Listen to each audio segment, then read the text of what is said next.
Seguimos trabajando ejercicios de ciclos de refrigeración y en este problema nos dice que vamos a diseñar un proceso frigorífico por compresión de vapor de amoníaco y que requiere eliminar 100.000 frigorías hora operando con una temperatura en el evaporador de -10 grados y en el condensador de 25 grados. Y nos mandan calcular pues, el flujo másico de refrigerante, la potencia del compresor, el coeficiente de eficiencia frigorífica y el rendimiento de la potencia instalada si el compresor tiene una eficacia de un 73%.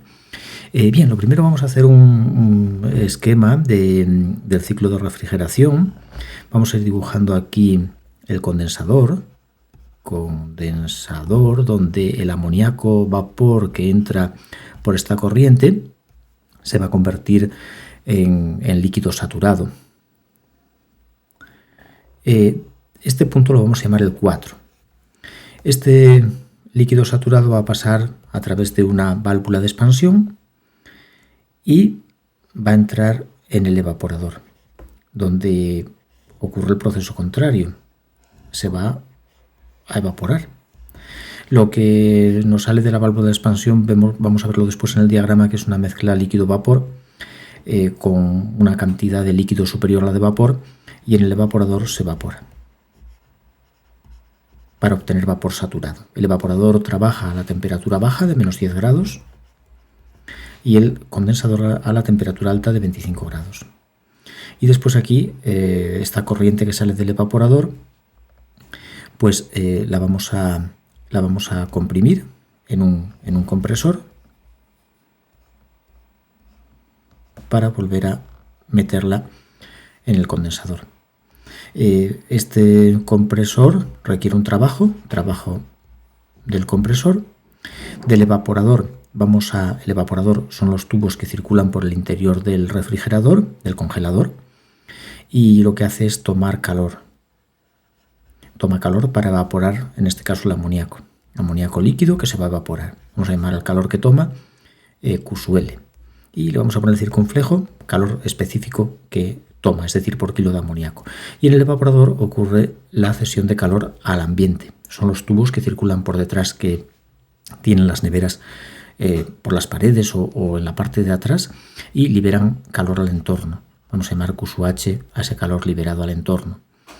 Bien, hay que recordar que la válvula de expansión es isoentrópica. Esto que representa la válvula de expansión trabaja en entalpía constante, mientras que el compresor es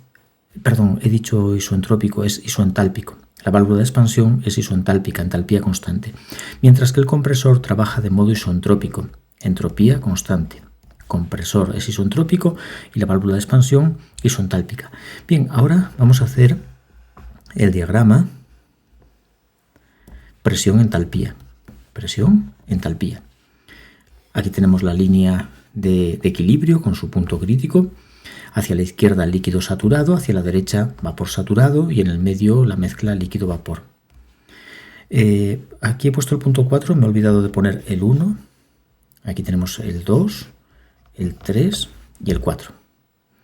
Y fíjate que el flujo del refrigerante va en sentido antihorario, a diferencia de los ciclos de potencia en los que la circulación del fluido va en sentido horario.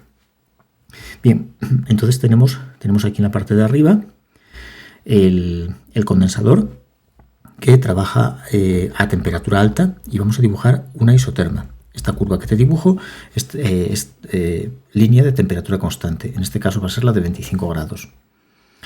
Aquí tenemos el punto 4, la válvula de expansión, al ser isoentálpica, tiene un movimiento vertical en el diagrama, una vertical, hasta el punto 1, que es la salida de la válvula de expansión, y después entramos en el evaporador, que trabaja a -10 grados, que sería este movimiento, hasta llegar al vapor saturado, que es el punto 2. Y después, de forma isoentrópica, entropía constante. Las isoentrópicas son curvas que más o menos son de esta forma, no es una recta, es una curva, y lo que hacemos es prolongar la línea horizontal que representa el condensador hasta que se corta con la isentrópica, y este es el punto 3 del diagrama, punto 3, que es la entrada al condensador. Después aquí este punto de corte con la curva de vapor saturado lo podemos llamar 3', el 3'. Bueno, pues nada, ahí tenemos representado el ciclo de refrigeración en un diagrama pH. Y vamos a dibujar las flechas muy importantes para ver cómo debemos recorrerlo. Aquí tenemos entalpía constante y aquí tenemos entropía constante. Y las dos isotermas, la de 25 grados, y después aquí tenemos otra que haría así. Es horizontal en la zona de dos fases y después aquí hace de esta manera. Esta es la isoterma de temperatura baja, en este caso de menos 10 grados. ¿Qué tenemos que, por ejemplo, para determinar el flujo másico de refrigerante, qué nos hace falta? Bueno, el problema nos da que tenemos que eliminar en el evaporador 10.000 frigorías hora. Eso es lo que llamamos el Q punto, es el flujo de calor que tenemos que eliminar en el evaporador. Observa que no es el que he puesto aquí con circunflejo, que es el calor por kilo de amoníaco. Este es el calor que tenemos que eliminar por unidad de tiempo, por hora. El Q punto, bueno, sería Q suele, vamos a llamarlo Q suele punto, son las 100.000 frigorías, 100.000 frigorías hora. Las vamos a pasar a kilocalorías. Una frigoría es una kilocaloría, una frigoría es una kilocaloría, y las voy a pasar a julios. Una kilocaloría, que son 4,18 kilojulios. Lo dejamos en kilojulios. Y tenemos un calor que vamos a quitar por unidad de tiempo, por hora, en el evaporador de 418.000 kilojulios. 418.000 kilojulios. Bien, esto es lo que llamamos el Q suele punto. Ahora, ¿cómo determinamos el flujo másico de refrigerante? Es decir, por ejemplo, los kilogramos por hora de refrigerante que tienen que circular por el evaporador. Bueno, porque el Q suele punto, el flujo de calor en el evaporador es igual al flujo, al calor específico, al Q suele con circunflejo, por la masa de refrigerante de amoníaco, por el flujo másico de refrigerante de amoníaco, que lo voy a llamar W con un punto. Ponemos las unidades. Esto son kilojulios por kilogramo de amoníaco. Esto son kilogramos por segundo. Fíjate cómo los kilogramos se van con los kilogramos al multiplicar y quedan kilojulios por segundo, que es una potencia calorífica, que es el Q suele punto. Por tanto, de aquí podemos despejar lo que nos pide el problema, que es el flujo másico de amoníaco. El flujo másico de amoníaco viene dado por el Q suele, que ya lo conocemos, 418.000, Q suele punto entre el Q suele específico. Arriba van 418.000 kilojulios y abajo el Q suele específico. ¿Cómo lo determino? Pues simplemente resto la entalpía del fluido a la salida, que es H2, entalpía específica del fluido a la salida, menos entalpía específica del fluido a la entrada, H2 menos H1. Haciendo esta diferencia tenemos el Q suele específico, es decir, los kilojulios que el evaporador elimina al evaporar el amoníaco por kilogramo de amoníaco evaporado. ¿De dónde saco H2 y H1? Bueno, pues tenemos que pasar al diagrama del amoníaco que tengo aquí para hacer el ciclo termodinámico que te acabo de indicar y poder medir las entalpías de esos puntos. Fíjate que este es el diagrama presión-entalpía. Por tanto, tanto en el eje superior, en el eje de arriba como en el de abajo, en los horizontales, tenemos la misma escala donde podemos leer la entalpía en kilojulios kilogramo, esa entalpía específica. Entonces vamos a representar vamos a dibujar a menos 10 grados, que fíjate que aquí tenemos la isoterma de 0 grados, es esta horizontal, son 0 grados, y aquí observa que tenemos menos 20 grados, la isoterma de menos 20. La de 0 grados hace así. Voy a pintarlo en rojo que se ve mejor. La de 0 grados es esto, la isoterma de 0, y después hace así, y después se va hacia abajo, de esta forma. Esa es la isoterma de 0 grados. La de menos 20 grados, aquí la tienes, temperatura menos 20, hace así, se vuelve horizontal en la zona de 2 fases, menos 20 grados, y después hace así. Nuestro evaporador trabaja a menos 10 grados, ¿verdad? Entonces tenemos que interpolar entre 0 y 20 la isoterma de menos 10. Y estará justo a la mitad del intervalo menos 10, 20. Con la regla medimos la distancia entre 0 y 20, medimos la distancia entre 0 y 20, la dividimos entre 2 y ya sabemos dónde va esa isoterma. Aproximadamente va por esta línea punteada, quizá un pelín por debajo de ella, pero más o menos va por esa línea. Entonces voy a dibujarla, a ver si lo consigo, más o menos. Esto tú lo puedes hacer mucho más curioso que yo. En el diagrama, bueno, pues más o menos por ahí. Esta es la isoterma de menos 10 grados. Voy a borrar las otras dos, que es la temperatura a la que trabaja nuestro evaporador. Ahora vamos a dibujar el condensador, que está trabajando a 25 grados, ¿verdad? El condensador. Fíjate que aquí tenemos 20 grados, aquí hay 20 grados y aquí hay 40. 25 está un poco por encima de 20, más o menos por esta línea horizontal. ¿Cómo lo determinamos? Medimos la distancia entre 20 y 40 y la dividimos por 4, porque 5 grados, de 20 a 40 y 20 grados, y 5 grados es la cuarta parte. Entonces mido la distancia de 20 a 40, la divido entre 4 y esa distancia la mido desde 20 grados para saber dónde va la horizontal que me da la temperatura de 25 grados. Aproximadamente va por aquí, más o menos por ahí. Eso serían 25 grados. Bueno, por tanto aquí este punto de corte con la línea de líquido saturado, pues nos da el punto 4. Ahora trazamos una vertical hacia abajo, que es la válvula de expansión. La voy a hacer a mano alzada, aunque no es buena idea, pero... Y aquí tenemos el punto 1, aquí tenemos el punto 2, y aquí tendríamos... y después para determinar el punto 3, prolongo esta línea, esta horizontal del condensador, la prolongamos, y ahora trazamos la isoentrópica.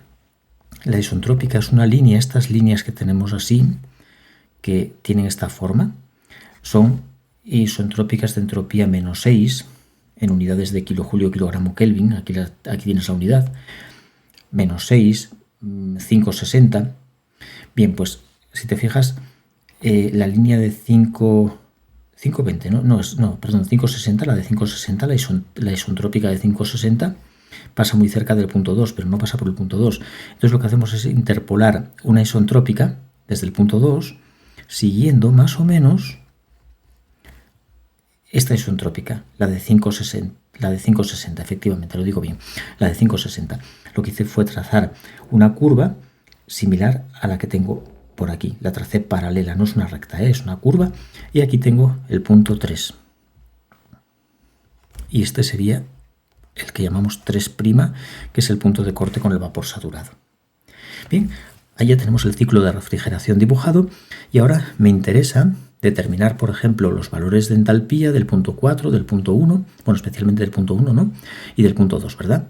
Vale, entonces vamos a calcular, por ejemplo, cuánto nos vale el punto 4 o punto 1, que tienen la misma entalpía, están en una vertical, y por tanto, ¿cuánto vale H1 específica o H4? Es igual. El punto 4. Tengo aquí calculado el 4, pero tienen los dos la misma... qué tontería, ¿no? H1, H4, misma entalpía. Vale, pues es mejor medirlo arriba, porque hay menos líneas. Abajo hay más líneas y es más difícil de ver. Fíjate que tenemos aquí la isoentálpica de 200. Es una vertical, que es esta vertical de 200. Igual se ve mejor hacia abajo. Aquí tenemos 200, vamos a ir hacia abajo mejor. Y aquí tenemos 250, 300, 350 y 400, va de 50 a 50. 200, te fijas en estas líneas punteadas más finas, estas líneas son las que marcan 250, 300, 350 y después la de 400 vuelve a ser más gruesa. Observa que el punto 4 está un poco por encima, punto 4 y punto 1 están un poco por encima de la de 300, ¿no? Esta sería la isontálpica de 300. Bueno, pues si la subes, mira, es esta línea punteada que tenemos aquí, fíjate que el punto 1 y el 4 están un poco por encima. Entonces habría que interpolar. ¿Y cómo interpolamos? Bueno, como hicimos ya en otros diagramas, como el de Molière del vapor de agua, cogemos la entalpía que está por detrás del punto, en este caso 200. Aquí en vez de horizontales son verticales las isentálpicas, ¿vale? 200 más distancia entre las dos isentálpicas, de 200 a 400 tenemos 200. Ahora con una regla medimos de 200 a 400, medimos esta distancia, de 200 a 400, me salen 17 milímetros. Y lo ponemos abajo en el denominador de la fracción. Y arriba mido de 200 al punto 4. De 200, que me parece que es esta línea, ¿no? Pues mediríamos hasta el punto 4, la distancia. Y me salen 10. No, perdón, aquí son 15. No son 17, son 15. 15 milímetros y me salen 10. Entonces hacemos esa operación y tenemos 333,33 kilojulios kilogramo. Fíjate que decíamos que estaba un poco por encima de 350, decía, 200, 250, no, un poco por encima de 300. Un poco por encima de 300. Está en 333 según esa interpolación que tengo aquí. Vale, ahora vamos a calcular el punto H2. El punto H2, vamos a repetir lo mismo. Tenemos aquí el punto H2, es este punto, y yo creo que aquí sí conviene ir hacia arriba. Fíjate que el punto H2 está más o menos,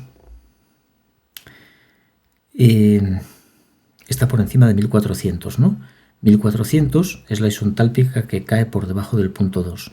Entonces ponemos 1400 más de 1400 a 1600, que es la siguiente isontálpica, van 200. Ahora medimos la distancia entre 1400 y 1600. 1400 y 1600 me salen 17. Parece que tienen diferentes longitudes. No sé si lo he hecho bien. Esta parece de 200 a 400 que mide 15 y la otra que mide 17. Bueno, hay que medir lo que sea, ¿no? Y después medimos de 1400 al punto 2. De 1400 al punto 2, que tenemos solo 5 milímetros. 5 milímetros. Hacemos la operación y tenemos la interpolación.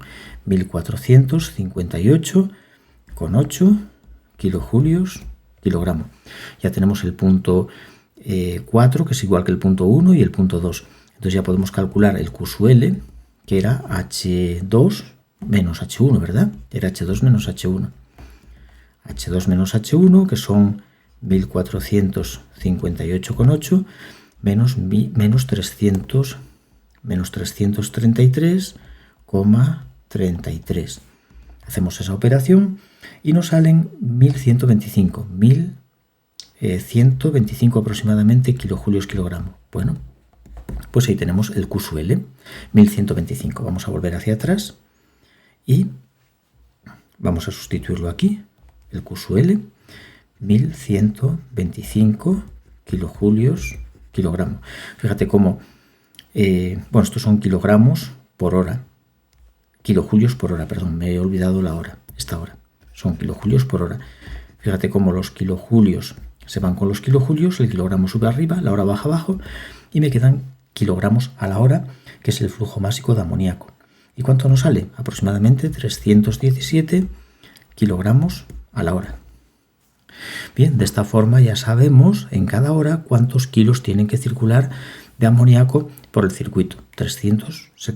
Aquí tenemos 374 de resultado. Nos sale una diferencia algo notable, puede ser debido a la medida que hemos hecho nosotros en la gráfica, que no coincide muy bien con lo que nos han puesto aquí.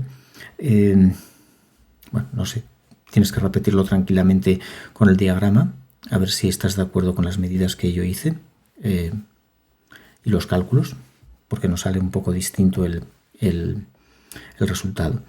Bien, y ahora vamos a pasar a determinar la potencia del compresor. Bien, la potencia del compresor, para ello primero vamos a calcular el trabajo específico que el compresor tiene que realizar.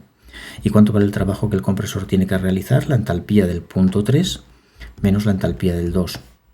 H3 menos H2 es el trabajo que el compresor tiene que realizar. Entonces volvemos al diagrama y determinamos cuánto vale la entalpía del punto 3. H3, entalpía específica de 3. Lo tenemos aquí. Y si te fijas, creo que cae... No exactamente, ¿no? Cae muy cerca de esta línea de puntos, que sería 1500. Es justo 1500 el punto 3. Pero cae un poco por debajo, está un poco por debajo, habría que interpolarlo. Y bueno, si lo interpolas, como con el mismo procedimiento que antes, estaríamos en torno a el punto H3, 1400, 1450, 1500, no, tengo 1650 para el H3, entonces está un poco por encima. A mí me sale prácticamente 1600. Ay, perdón, el H3 está aquí. Es que me acabo de confundir. Estaba mirando este de aquí, ¿no? No. Eso es H3'. Buscamos H3. El H3 es este. Este punto está un poco por encima de 1600, efectivamente. Si interpolamos, salen 1650, más o menos. 1650. Bueno, me sale un poco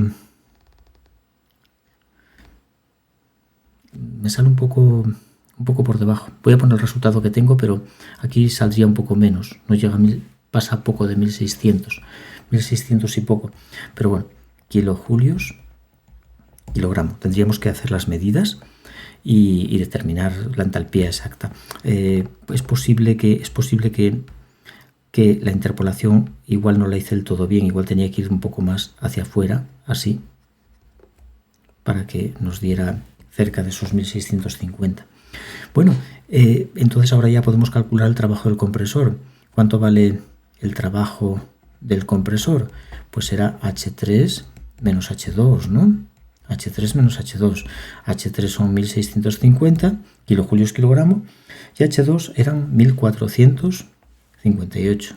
1458,8. Aquí lo tenemos. Por tanto, hacemos esa operación y nos salen 191,18 kilojulios kilogramo. Este es el trabajo del compresor. Y ahora, para determinar la potencia del compresor, la potencia del compresor es el trabajo del compresor por el flujo másico del amoníaco. Trabajo de compresor por flujo másico del amoníaco, 191,18 kilojulios kilogramo por el flujo másico de amoníaco, que eran, lo habíamos calculado en 317, nos salían 317 kilogramos hora. Para que nos salga una potencia en kilovatios, la hora la voy a pasar a segundos. Una hora, 3600 segundos. Y así ya nos queda la potencia del compresor en kilojulios, kilogramos se van con kilogramos, y nos quedan kilojulios por segundo, que son kilovatios. Kilojulios por segundo, kilovatios. ¿Y qué potencia del compresor nos sale?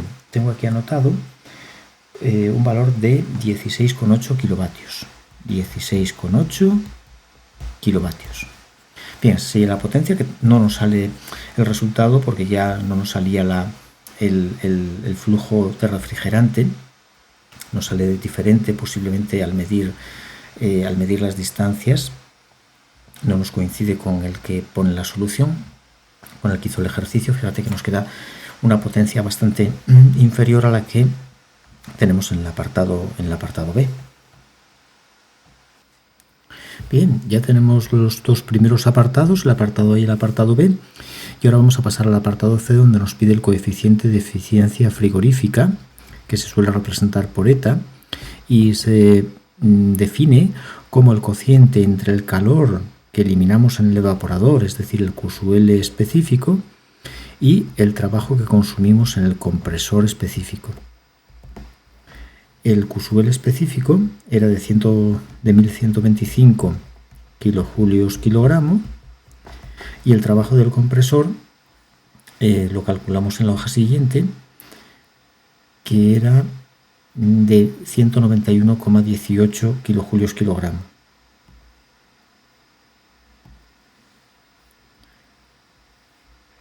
...191,18 kilojulios kilogramo. Esto nos da un coeficiente de eficiencia frigorífica de 5,9 aproximadamente, un poco más que el que tenemos aquí de resultado.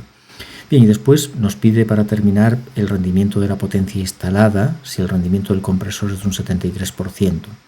Vale, entonces vamos a calcular la potencia del compresor, la potencia real que va a tener el compresor, sabiendo que su eficacia es solo del 73%, es del 73%.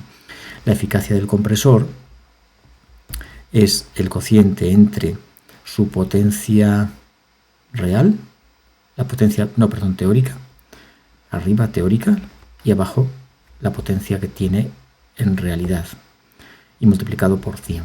Eso sería el 73%. Entonces de aquí vamos a sacar la potencia real. La potencia real es simplemente dividir la teórica entre el rendimiento del compresor. Abajo 73 por 100, y habíamos calculado una potencia de 18 y pico, ¿no? La potencia teórica. Aquí la tenemos, aquí abajo, de 16,8 kilovatios. Vale, pues vamos a poner esos 16,8 en este numerador. 16,8 entre 73 y por 100 nos da la potencia real. Tenemos una potencia real de 22,4 kilovatios. 22,4 kilovatios. Vamos a comprobarlo. 16,8 entre 73 y por 100, efectivamente nos da 23 kilovatios. 23,4, 23, me salen 23 kilovatios. 73, 22,4, bueno, salen 23. Y para terminar, contestamos a la pregunta del rendimiento de la potencia instalada. ¿Qué rendimiento tiene esta potencia? Eso se refiere a cuánto vamos a consumir por cada frigoría que estamos eliminando. El consumo por frigoría. Entonces simplemente vamos a dividir las 100.000 frigorías que queremos eliminar entre la potencia que nos cuesta eliminar esas frigorías. Así que este último apartado sería simplemente el rendimiento de la potencia instalada. Podemos llamarlo también ETA, de potencia instalada, pues es dividir las 100.000 frigorías que quiero eliminar, 100.000 frigorías hora, entre lo que nos consume realmente, que son 23 kilovatios. Frigorías hora entre los 23 kilovatios. Eso nos daría un rendimiento de potencia instalada de 100.000 entre 23 de 4.347 frigorías partido de kilovatio hora. Fíjate que la hora baja abajo, frigorías dividido por kilovatio hora, 4.300. Nos sale una diferencia notable porque ya desde el principio el flujo de refrigerante nos salió un poco diferente en los cálculos y por eso arrastramos esas discrepancias. Bueno, pues nada, esto sería todo sobre este interesante ejercicio. Son bastante importantes los tres primeros apartados. Este último es un poco menos frecuente, esta última pregunta, la del apartado D, pero las tres primeras sí son muy habituales. El flujo de refrigerante, la potencia necesaria en el compresor, bien teórica o real si sabemos el rendimiento, y el coeficiente de eficiencia frigorífica.